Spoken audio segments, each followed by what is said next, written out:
Well, hello everyone. I decided to make this video to show my little trip to Rockhounding center of Ontario, which is gonna be going that way towards Bancroft. I'm just here on a turn off to Lakefield for my coffee. And I just want to share with you this beautiful sunrise. And my plan today is to go to a few mines. One of them would be, of course, Titanite Hill, Desmond Mine for some molybdenite, and probably Clear Lake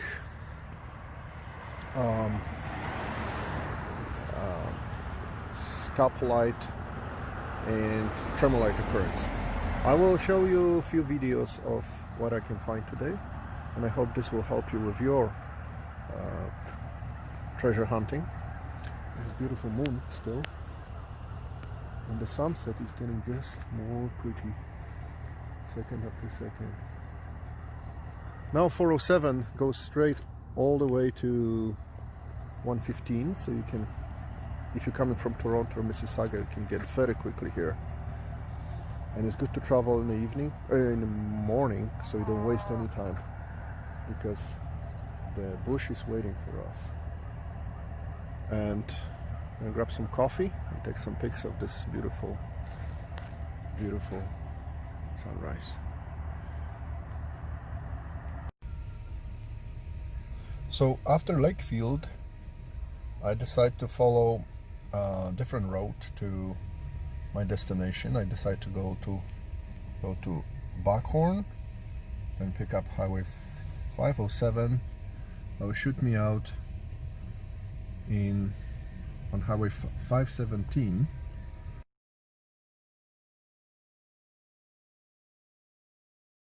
And that would take me to Tory Hill. A long time ago, that's where you got off Glamour Lake Road to get to Bear Lake Diggings, but those times are over. Now turn left, 118, and just after you turn left on 118, you will turn on Gibson Road, left.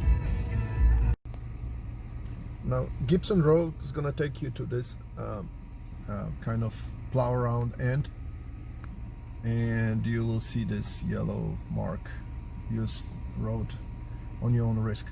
So it's good to have 4x4 here, although I saw people getting to destination with normal Volkswagen Golfs.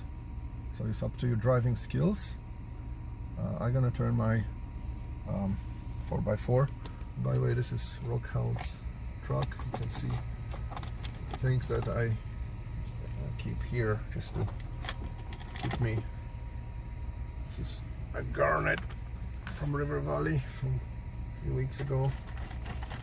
And my favorite guy is the Titanite, which I will try to find some bigger pieces today. And I talk to you when I get to Titanite Hill.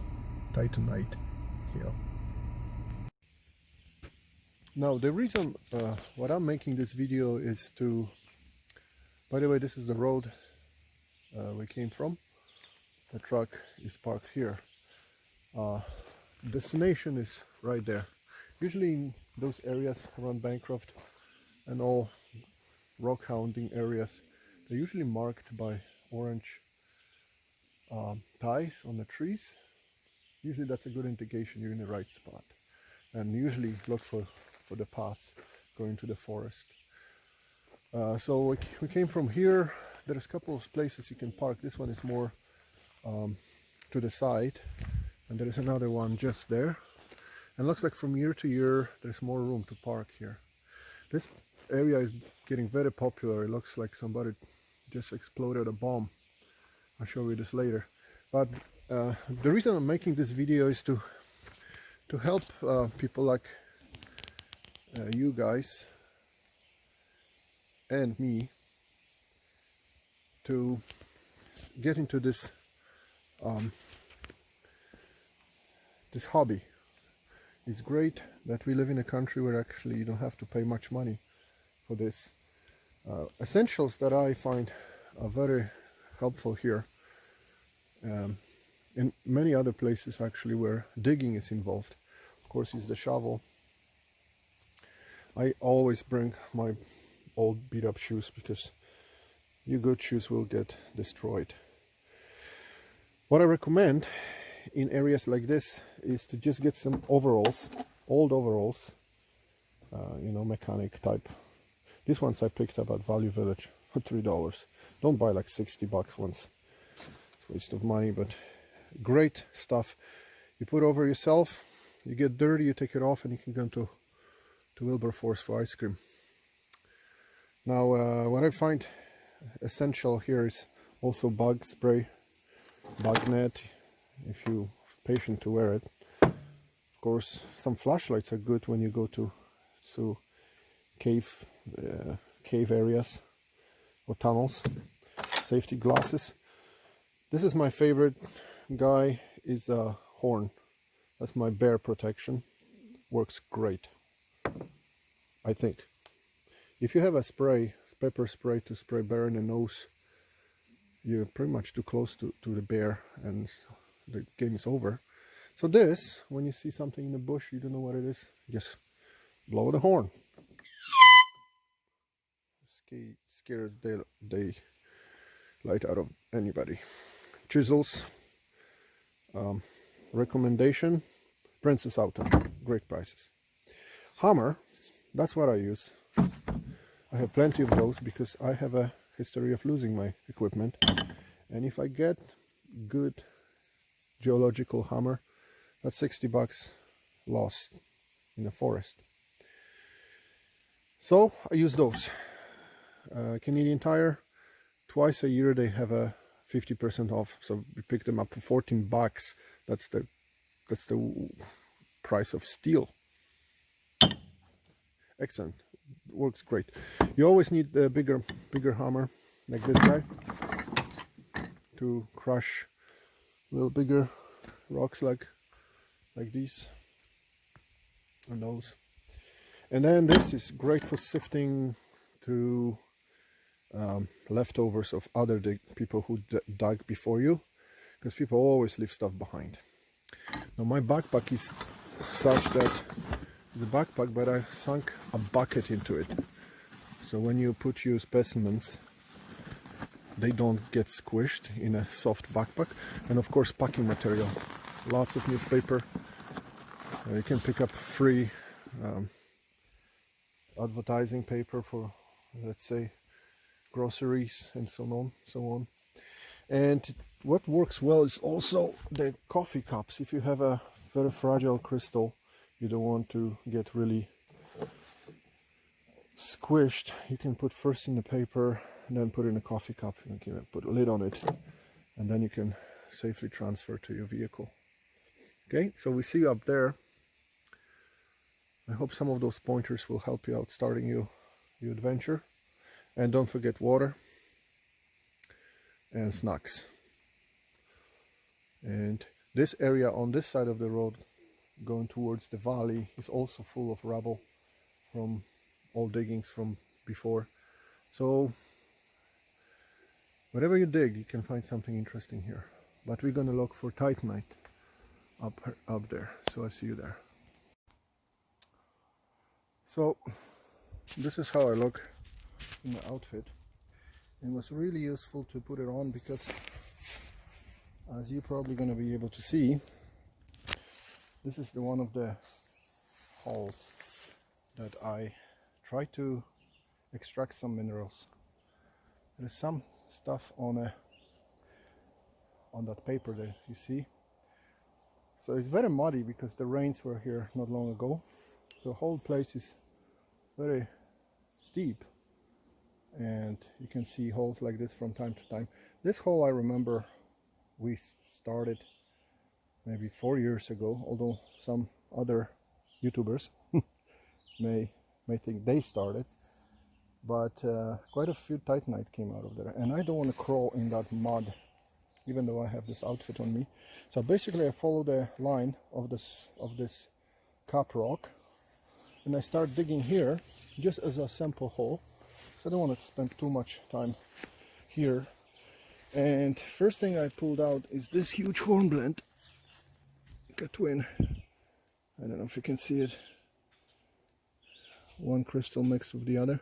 So that's a great indicator that there's something else here.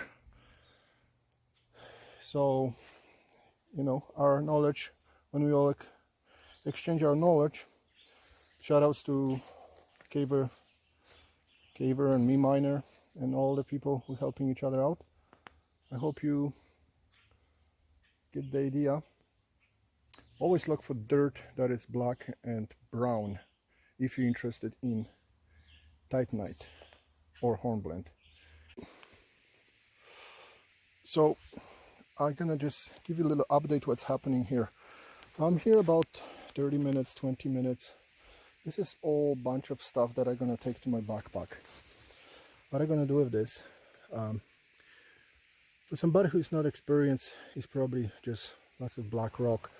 You can see by shape that this one is very flat and sharp, so that's probably Titanite.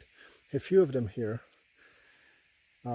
It's always easier to take them all down, wash them and throw them out if you don't need them. This is my favorite find so far, this hornblende, even though I didn't come to see this. Now I'm working on this here. It has a very nice face. I have a feeling it's another hornblende. I don't want to destroy it, because hornblendes are always the most neglected ones, but it's always hard to find good full crystal of termination. So another point is bring a saw, like a small you know, garden saw, because you run into those roots. I forgot mine in the truck. I don't want to go down. Another trick of mine is I always start with my place that I know the most. I knew right away which place to come, so I don't spend too much time just wandering. So I did what I did here. So in a few minutes I'm gonna pick up all my toys and get down to the truck. And I always keep this place as a plan B if anything else is not working well. Any other locations are disappointing, I always can come back here and spend time here on the way home, because I have to hit the same road back towards Mississauga. I always come here with my boys, especially older son, who has for some reason nose for big crystals, and I remember him all submerging that hole a year ago. I show you a picture at one point. Anyway, that's the update. I see you probably next location. I think this is pretty good for 20 minutes. Now I'm making my way back to the car. I'm gonna go through this dug up fissure, I guess. Looks like he's running all the way from the bottom to the top of the hill. I came from a little side portion of the mountain, which I will come back. I don't want to spend too much time here today. Another pointer is, whenever sun comes up, you will see shiny plates of different minerals, mostly micas, hornblende, especially shards of hornblende. When hornblende is broken, it's really shiny, often being mistaken by Titanite. And if you're into green apatite, which is quite a plenty here, there are shards of it everywhere. It's up to you what you will consider worthy of keeping. Eventually everybody becomes more knowledgeable, and what you're looking for is full crystal termination on both sides, perhaps how sharp are the edges of the crystal. For example, this is the calcite cup, where everybody looks like he's looking for green apatite, and I believe there's some fluoriturite also in here, but I have plenty of this at home. You can see the green apatite there, and you have to discipline yourself and say that's it for this location, otherwise you're never going to leave, because that's how we are wired. We just want to pick up more and more. So like I said, I'm leaving this. I'm going to show you what I have. The big crystal that I was about to pull out of from the hole turned out to be just a piece of country rock, the cap rock. But as they say, it's not about destination, it's about the journey. On the way of digging debris to get to that rock, I found beautiful titanites encased in great crystals of feldspar, which to me it's a really great find. And that's already makes my day, and it's only 10 o'clock. Off to Desmond Mine. I show you what I found here, and I show you when we're getting close to Desmond Mine, which is in Wilberforce. It's time to get some snacks. Stop number 2 of my trip is Wilberforce. Wilberforce, which I will go from Torrey Hill, take this highway to Wilberforce and turn left in the center of the town and look for the Cedar Road. That's going to be Desmond Mine. I see you there. Correction, Cedar Lake Road. Turn right. After a few hundred meters, road splits to this driveway. A drive on 1142 number, and you go in there, and there is a portion of parking. Somebody's here. You park here on the left and you reach your destination. The rest is all by foot. See you there. So in Wilberforce, I picked up some boxes in a Foodland store. This is by the way where we came from. Parking is here, and you're gonna head up this way, and you're gonna see markings on the trees of the orange tie, and you turn right. Anyway, you pick up boxes for free, and you can move your material from first trip into those boxes. This is the hornblende I found earlier. It's good to put it, keep each material from each mine separately, so then you don't get confused when you're labeling them. So what I'm gonna do, move everything here, and then I'm gonna have my backpack free to go to the mine. We see you there. So in about 10 minutes from the gravel road, if you follow the markings on the trees, the road will lead you to kind of ditches all over the place, dug out rocks. What I'm here for today is I want to find pretty good, decent sized molybdenite crystals. The small ones like these are all over the place. Can't focus very well. So the silver material you see are flakes of molybdenite. I would like to find something that is at least the size of a beer bottle cup, preferably all around the rosette. And when you see the rocks turning to very sugary green pyroxene rock type like these here, you're kind of on a good path. But also whenever you see big orange calcite like this one here, It's also a good indication that the mineralization is proper for molybdenite. See, the small flakes of it are everywhere. Anyway, going this way down, there is a very short mine shaft, which I'm going to show you later.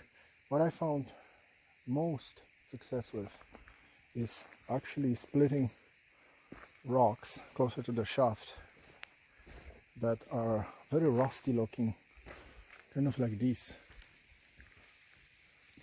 When you hit them with the hammer, sometimes you have a much, to your surprise, big flakes of almost bluish molybdenite. Lots of information I'm giving you. It's found in the books, especially Mike Gordon's books, and I'm following his suggestions, and they always very good leads. So here I am. This is my second time here. I was here in April. It was a lot easier to look for stuff because there was no foliage, no leaves. So much sun coming through the trees. Now it's very shady. So I show you later in the valley big molybdenites. So if you end up being in the exploring Desmond Mine, I showed you up the hill when the road ends. I came from there. I explored a little bit trenches here, but nothing is really the more interesting in terms of molybdenite. And this is the hot spot that I come to get some of molybdenite examples. This over there, I don't know if you can see it, I'll show you a picture later. It's actually an entrance to Adit. Adit is maybe 20 feet long, that's all. I guess they tried to look for something there and they abandoned it. They threw lots of rubble, rock here. And what you're looking for, like I said earlier, I find that the red rock is the most promising. And this one, for example, you can maybe see it. It shows quite a bit of molybdenite here. What I'm going to do, I'm going to just split this rock and see what's inside. And pretty much all of those rocks here, 50% of them have potential to have quite a bit of flakes of molybdenite if you're interested in that particular mineral. So let's see. Let's hit them at the back. Well, that wasn't very impressive. The main flake is still attached. Oh, it's kind of dirty, but I'm gonna find something better. I'll see you in a minute. So that would be the glory hole, if you want to call it that way. It's all knee deep for that face. What amazes me is how well people knew the rock so many hundreds of years ago. About 100. To come upon something like this in the country and say this is something worth investigating, and then decide to open mines. Go figure. So anyway, I climb up from there. I have a few examples of molybdenite to show you. I don't think I'm going to spend much more time here today. So just in a few minutes I'll be down there, so I'll show you what I found. Next stop, same day, 2 o'clock. I'm gonna go from Wilberforce. I just finished here with Desmond Mine. Now we're gonna go all the way, take this little highway 15, Grace Lake Occurrence. Somewhere in here, after a very sharp turn right, you're gonna see outcrop of carbonated rocks, meaning It's not granite, it's more like a limestone, crystallized limestone. In here we can find tremolite, diopside, fluorite perhaps, and calcite. So this is how it looks outside.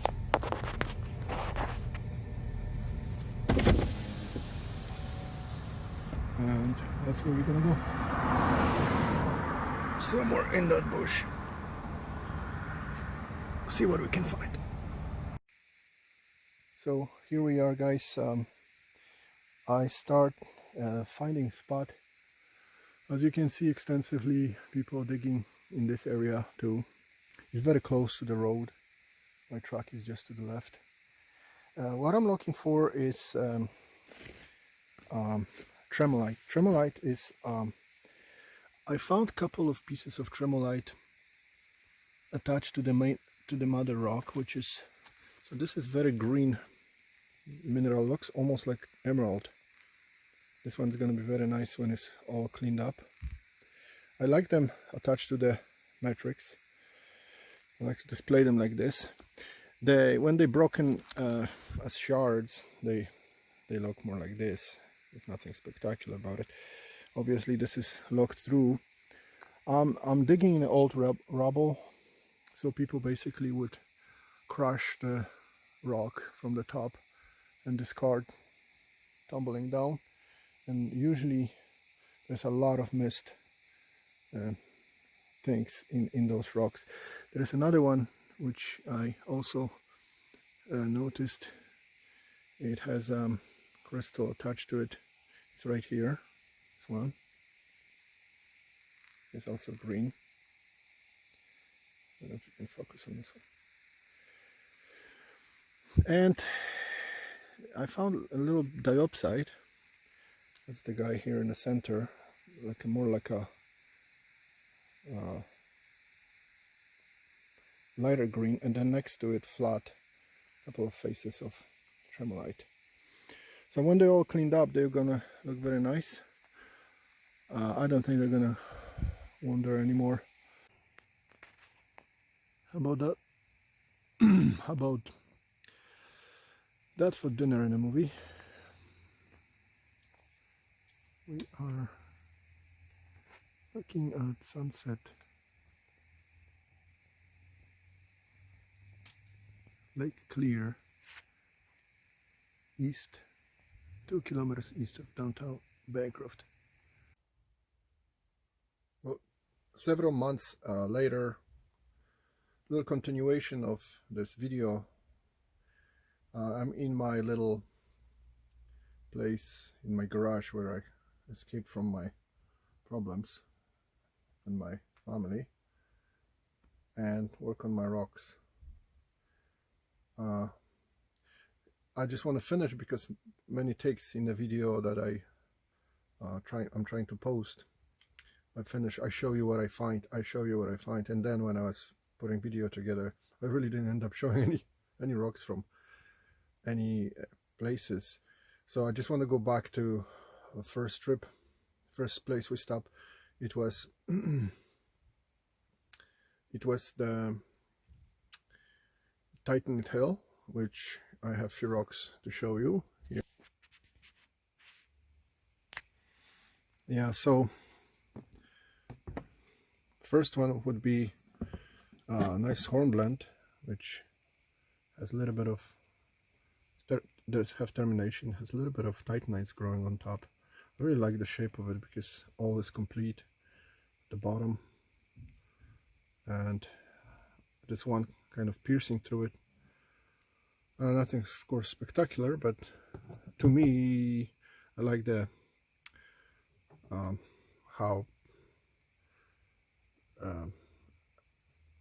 how much is happening there. For example, this is another cluster of a little bit of amphiboles from there, same hole, and this is I found few of those. Is a nice cluster of feldspar with titanites sticking through it. I'm working on a few others like this one here that I have to still clean. So, and also there's this big plate, which I really like. Looks kind of like African continent, and it has very interesting one side, and then the other side is equally impressive. It's very dirty with this rusty residue, but there's quite a few things happening here. There's titanites, there's amphiboles, and there's feldspars protruding, and there's even somewhere, I remember, pyrite. By the way, I want to also mention to you that my accent is Polish, because maybe you were wondering why I do have such an accent, and many things I may mispronounce, so I apologize about that. Second stop that day was Molybdenite occurrence. I was hoping to find something more impressive, but I found this half of the rosette that I was hoping for. It's in this greenish peroxenite rock, but there's also other molybdenite chunks. I told you about those rusty looking rocks that if you crack them, they already half oxidized, and sometimes inside there's this beautiful flakes of molybdenite, and there's some of it also here. I have quite a few of those from that day. And my next stop was Grace Lake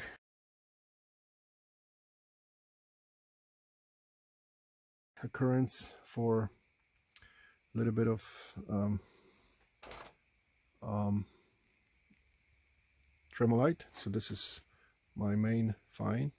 I like my rocks embedded in mother rock, parent rock, whatever you call it, in a matrix. So this is a little bit of Tremolite. And I want to apologize for my video because it's gonna have those two black bars. I just figured out that in order to tape with the phone, you have to keep phone horizontally, just like I'm doing now. Hopefully this will show properly.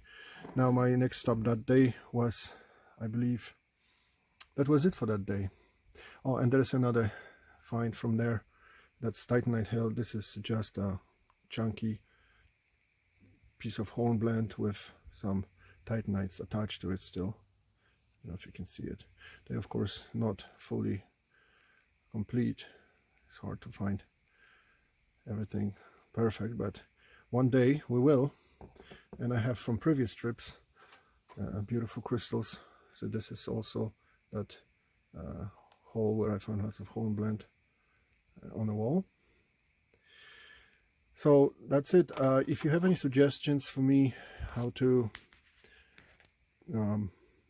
where to go next, I will create more videos about my trips from last year. I'm afraid they're all gonna have those bars on the side, but I would be very happy if you guys have any comments about anything.